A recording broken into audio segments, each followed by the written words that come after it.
ঘটনাটি ঘটেছিল ৭০-এর দশকের মাঝামাঝি সময়, যখন হাওড়া স্টেশন আজকের মতো এত আধুনিক ছিল না। ইলেকট্রিক ট্রেনের বদলে বাষ্পচালিত ইঞ্জিনের দাপট ছিল বেশি, আর স্টেশনের অনেক কোণেই সারাদিন আবছা অন্ধকার আর কয়লার ধোঁয়া জমে থাকত। রামবাবু ছিলেন হাওড়া স্টেশনের একজন প্রবীণ কুলি।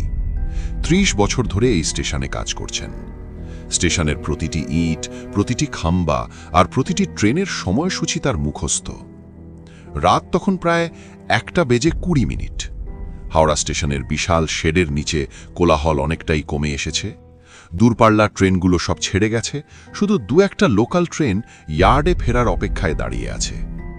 কুলিরা কাজ শেষে স্টেশনের ৩ নম্বর প্ল্যাটফর্মের এক কোণায়, যেখানে পুরনো ওভারব্রিজটা নেমে এসেছে, সেখানে গোল হয়ে বসে বিশ্রাম নিচ্ছিল। কেউ বিড়ি ধরাচ্ছিল, কেউ বা গামছা গায়ে দিয়ে ঘুমানোর প্রস্তুতি নিচ্ছিল। রামবাবু একটু দূরে জলের কলের কাছে হাত মুখ ধুতে গিয়েছিলেন। ফেরার পথে প্ল্যাটফর্মের ঠিক মাঝখানে, যেখানে আবছা হলুদ আলোর একটা ল্যাম্পপোস্ট জ্বলছে, সেখানে তার চোখ আটকে গেল। বেঞ্চের ওপর একজন যাত্রী বসে আছেন। স্টেশনে এত রাতে যাত্রী থাকা অস্বাভাবিক নয়, কিন্তু এই লোকটার মধ্যে কিছু একটা অদ্ভুত ব্যাপার ছিল। লোকটার পরনে পুরনো আমলের মটকার ধুতি আর কোঁচকানো পাঞ্জাবি, পায়ে চটি জুতো। তার পাশে রাখা একটা পুরনো মোর্চে ধরা লোহার ট্রাঙ্ক এবং একটা কাপড়ের বোচকা। লোকটা এক মনে নিচের দিকে তাকিয়ে বসে আছেন, যেন গভীর কোনো চিন্তায় মগ্ন। রামবাবু ভাবলেন, হয়তো লোকটা পথ হারিয়েছেন বা ভুল ট্রেনে উঠে পড়েছেন। কুলি হিসেবে যাত্রীদের সাহায্য করা তার কর্তব্য। তিনি ধীর পায়ে লোকটার কাছে এগিয়ে গেলেন। কাছে গিয়ে দেখলেন লোকটার চুল দাড়ি বেশ পাকা, চামড়ায় বয়সের ছাপ স্পষ্ট। রামবাবু বিনয়ের সাথে জিজ্ঞেস করলেন, বাবু, এত রাতে এখানে একা কেন?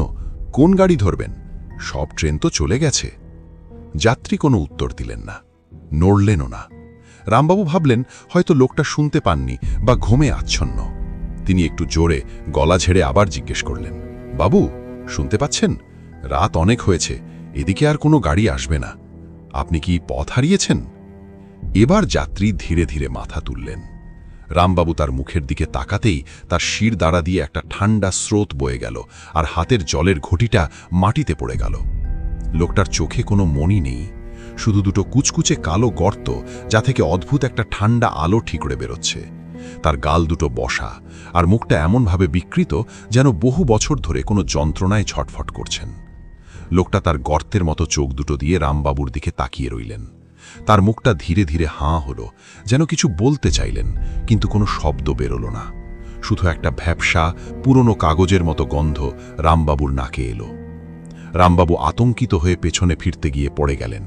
তার চিৎকারে অন্য কুলিরা দৌড়ে এলো। কি হলো রামদা, কি হলো? তারা রামবাবুকে ধরাধরি করে তুলল। রামবাবু কাঁপতে কাঁপতে ৩ নম্বর প্ল্যাটফর্মের মাঝখানের সেই ল্যাম্প পোস্টের দিকে ইশারা করলেন।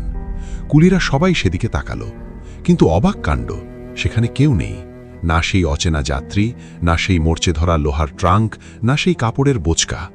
শুধু হলুদ ল্যাম্পপোস্টটা আগের মতোই মিটমিট করে জ্বলছে। কুলিরা রামবাবুকে সান্ত্বনা দিল, হয়তো ঘুমের ঘোরে কিছু দেখেছেন রামদা। কিন্তু রামবাবু জানেন তিনি কি দেখেছেন। পরদিন সকালে রামবাবু স্টেশনের পুরনো রেকর্ড রুমে গিয়ে এক ক্লার্কের সাহায্য নিলেন। অনেক খোঁজাখুঁজির পর ৫০ বছর আগের একটা পুরনো খবরের কাগজ আর রেলওয়ে পুলিশের ডায়েরি পাওয়া গেল। সেখানে লেখা ছিল ১৯২৫ সালের এক কুয়াশাঝন্ন রাতে ঠিক ওই ৩ নম্বর প্ল্যাটফর্মেই এক প্রবীণ যাত্রী চলন্ত ট্রেনের ধাক্কায় মারা গিয়েছিলেন। লোকটার নাম পরিচয় জানা যায়নি, শুধু তার পাশ থেকে একটা পুরনো লোহার ট্রাঙ্ক উদ্ধার করা হয়েছিল। আজও হাওড়া স্টেশনের পুরনো কুলিরা এবং রেলওয়ে কর্মীরা গভীর রাতে ৩ নম্বর প্ল্যাটফর্মের সেই ল্যাম্পপোস্টের পাশ দিয়ে যেতে ভয় পায়। অনেকেই দাবি করেন অমাবস্যার রাতে বা ঘন কুয়াশায় আজও সেই অচেনা যাত্রীকে লণ্ঠন হাতে বা ট্রাঙ্ক পাশে নিয়ে বসে থাকতে দেখা যায়।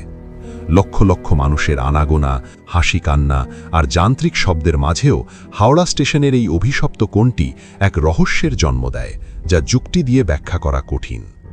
আপনি কি কখনো হাওড়া স্টেশনের ৩ নম্বর প্ল্যাটফর্মে গভীর রাতে অপেক্ষা করেছেন? কমেন্ট করে জানান।